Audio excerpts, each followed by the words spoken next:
How does a boy raised in one of Detroit's most dangerous housing projects grow up to lecture the nation about right and wrong? And what happens when that image finally cracks? Greg Mathis' story does not begin in a courtroom or under studio lights. It begins on April 5, 1960, inside Herman Gardens, a massive public housing project in Detroit that once symbolized hope for working families. Built in 1942 for war workers, the complex had slowly decayed by the time Greg was old enough to understand his surroundings. Peeling paint, broken windows, and fear replaced the pride it was meant to represent. What should have been a place of safety became a daily lesson in survival. Greg's father was gone early, leaving his mother to raise 4 boys alone. She worked relentlessly, taking on multiple jobs, but money never stretched far enough. Bills piled up faster than groceries, and the stress settled into the walls of their small apartment. As Detroit entered the late 1960s, Herman Gardens changed even more. Drugs moved in. Violence followed. The sense of community disappeared, replaced by locked doors and quiet desperation. One night, when Greg was around 12, everything shattered. A man high on heroin forced his way into their apartment and tried to attack his mother. The boys watched helplessly as their home was violated. That moment burned itself into Greg's memory. It was the night he learned that safety was fragile and protection was never guaranteed. They fled that apartment, only to land in even rougher housing where gunshots and sirens became part of daily life. This environment shaped Greg long before he understood it. Fear mixed with anger. Shame mixed with pride. The streets taught lessons school never could. In neighborhoods like his, toughness became currency and survival became identity. Long before America knew him as a judge, Greg Mathis was just a boy trying to stay alive in a world that offered very few second chances. Before Greg Mathis ever wore a judge's robe, before television lights and standing ovations, his world was shaped by fear that most children never imagine. His story does not begin with inspiration, it begins with survival. And once you understand where he came from, everything that follows feels heavier, darker, and more complicated. Greg was born on April 5, 1960, inside Detroit's Herman Gardens, a massive public housing project that once symbolized hope for working families. By the time he was old enough to remember, that promise had already rotted. Paint peeled from the brick buildings, hallways smelled of neglect, and safety was something people whispered about, not something they felt. His father was gone, leaving Greg's mother to raise 4 boys alone. She worked endlessly, but no amount of effort could keep up with the crushing weight of poverty. As the late 1960s rolled in, Herman Gardens transformed into a pressure cooker. Vietnam veterans returned home wounded, addicted, and desperate. Heroin flooded the projects, dragging fear in with it. Neighbors stopped trusting each other. Doors stayed locked. Children learned early which corners to avoid. Then came the night that burned itself into Greg's memory forever. He was just 12 years old when a man high on heroin forced his way into their apartment and tried to attack his mother. In seconds, the illusion of safety shattered. The boys ran, leaving behind what little stability they had. But escape did not mean peace. The new housing was even worse, where gunshots and sirens blended into the background like city noise. Hunger became normal, fear became routine. And slowly, without anyone guiding him differently, Greg began absorbing the streets around him. The anger, the shame, the helplessness, all of it planted seeds. Long before he broke the law had already failed him. And the streets were waiting to teach him their rules. By the time Greg Mathis reached his early teens, the streets had already replaced school, family, and authority. In Herman Gardens, survival was not taught in textbooks, it was learned through watching who lived and who disappeared. And Greg was watching closely. Around the age of 10, he slipped into petty crime with other boys from the projects. At first, it felt harmless, almost necessary. Stealing groceries was about hunger. Breaking into places was about keeping up. Everyone around him was doing it and no one seemed to be getting out. What began as survival quietly hardened into habit. Each small crime pushed the boundary a little further, until crossing lines felt normal. Violence surrounded him. Fights were daily. Police sirens were constant. And fear became a strange form of motivation. At 13, Greg was shot during a robbery. For most kids, that would have been the moment everything stopped. For Greg, it was twisted into a badge of honor. In his world, getting shot meant you were real, that you belonged. Pain became proof. By 15, arrests stacked up like paperwork no one cared to read. Purse snatching, breaking and entering. Each charge added another layer to the reputation he was building, whether he wanted it or not. School tried to intervene, moving him from Herman Gardens Elementary to a Seventh-day Adventist school, hoping distance would change him.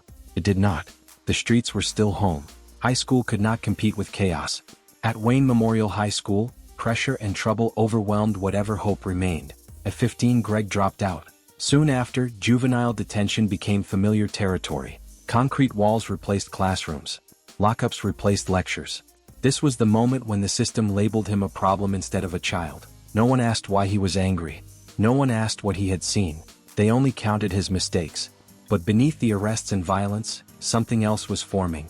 A sharp awareness of power, control, and injustice.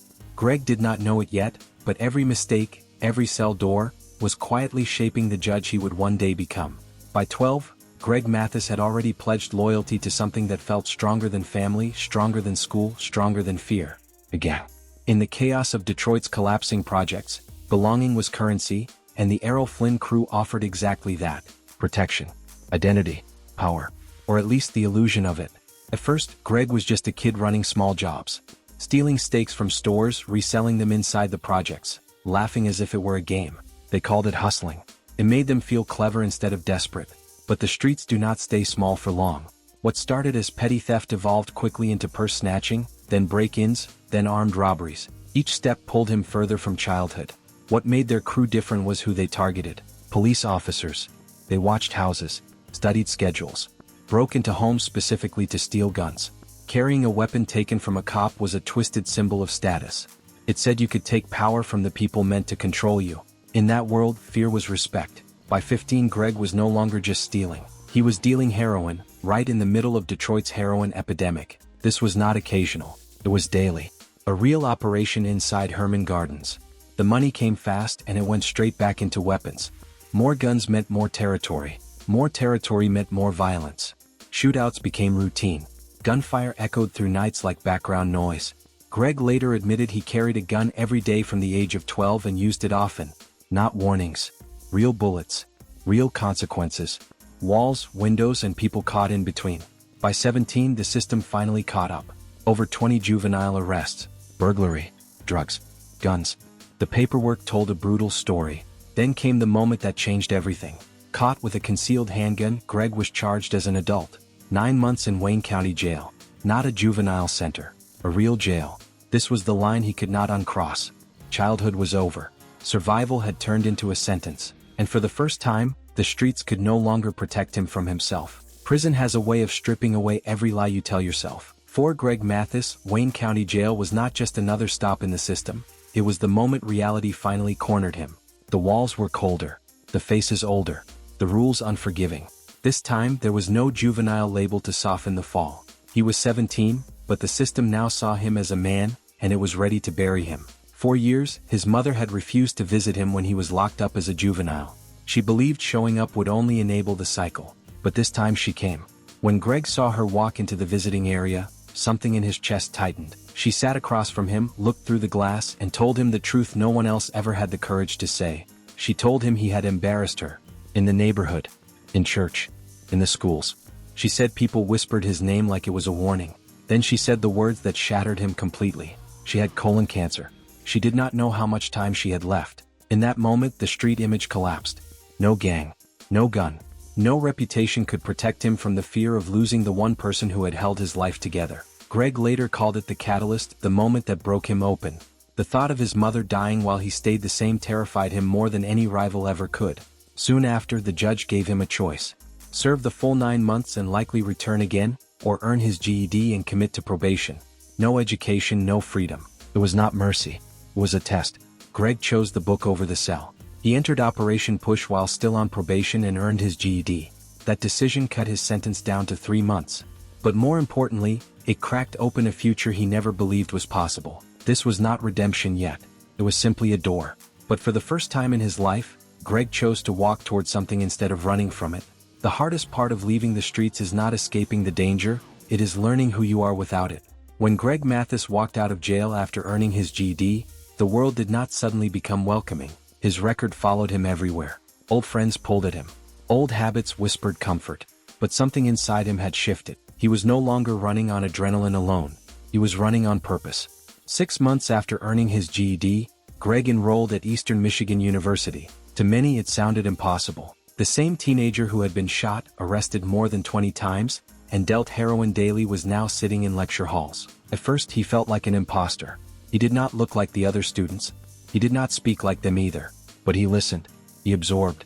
and slowly, education began to rewire the way he saw the world. He gravitated toward public administration and community activism, subjects that spoke directly to his past. For the first time, he was not just surviving systems, he was studying them. He started to understand how laws shaped neighborhoods, how policies created traps, and how power could be used to destroy or rebuild lives. What once felt like random cruelty now had structure, and structure could be challenged.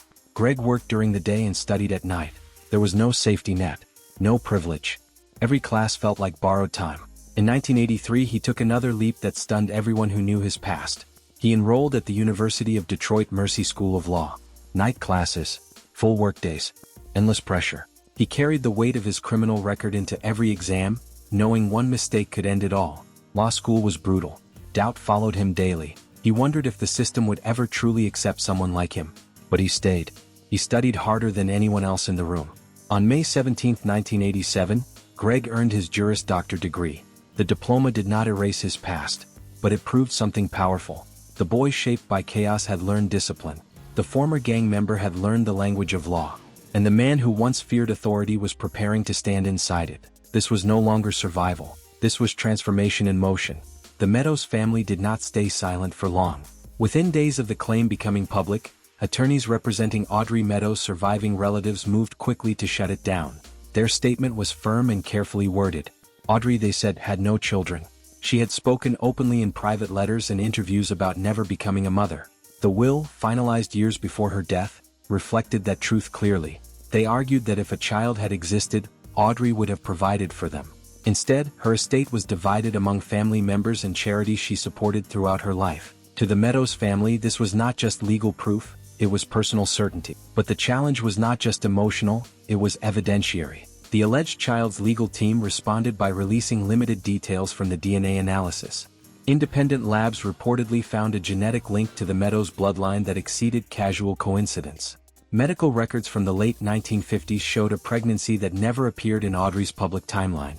Adoption papers, once sealed, now showed redactions that raised uncomfortable questions. The family insists the documents are misinterpreted or manipulated. Experts reviewing the files say fabricating a paper trail this old would be extraordinarily difficult. What began as an unbelievable claim has now become a tense legal standoff. One side is fighting to protect a legacy they believe is being exploited.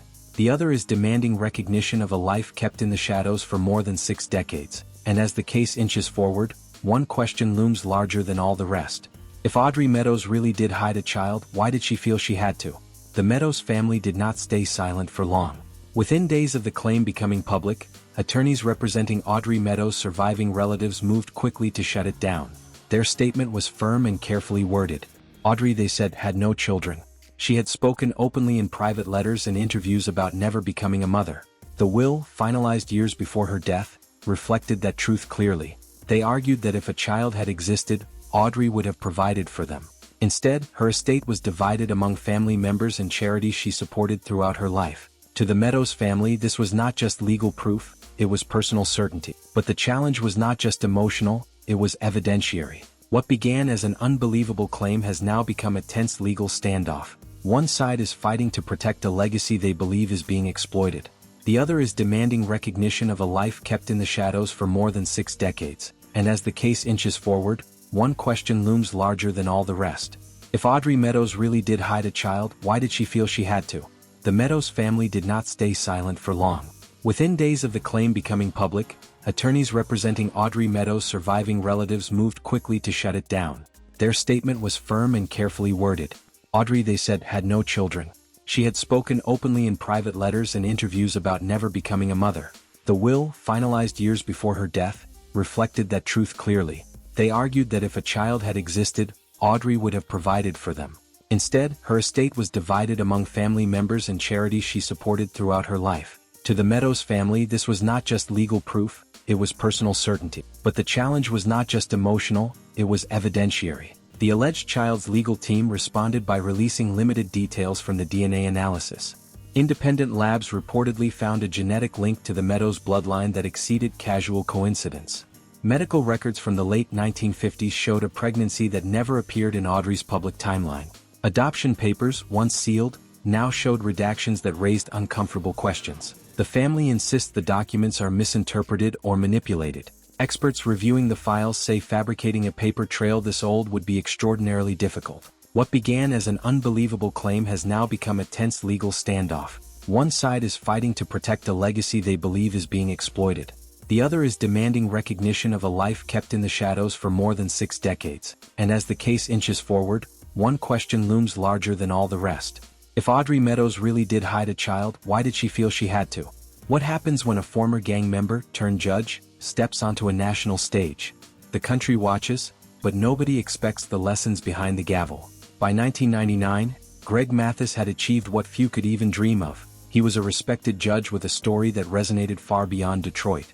But stepping in front of the camera was a gamble.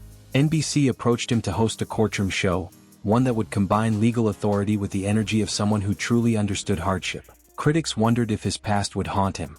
Audiences would soon find out. It didn't just make him credible, it made him magnetic. The first episode of Judge Mathis aired live from Chicago's NBC Tower. His courtroom was electric, blending tough love, humor, and empathy.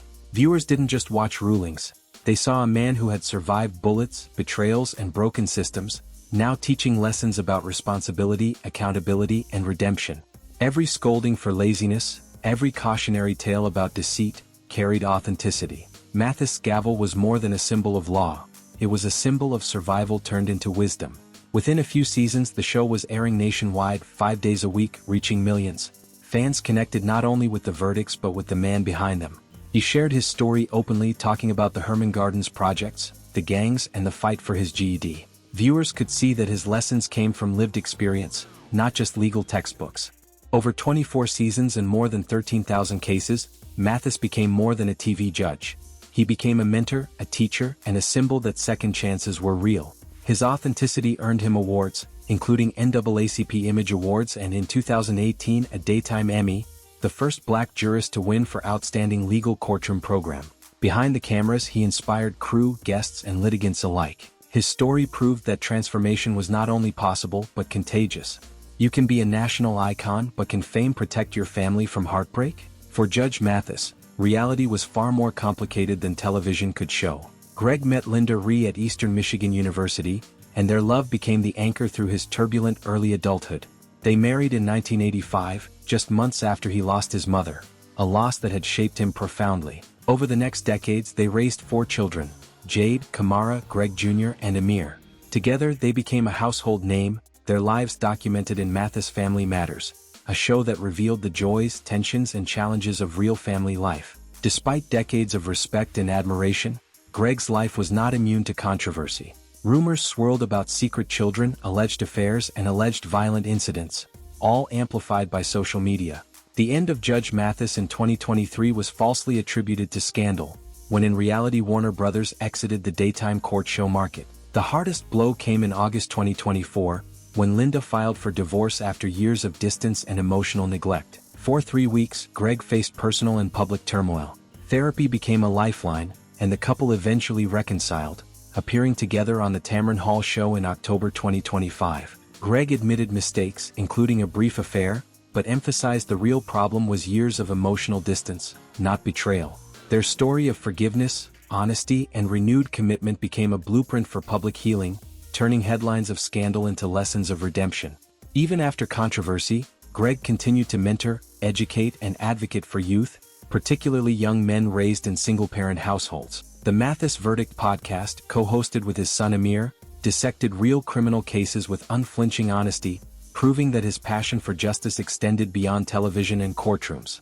By December 2025, Greg and Linda stood together, scarred but united, embodying a lifetime of transformation, second chances, and the enduring power of family and faith.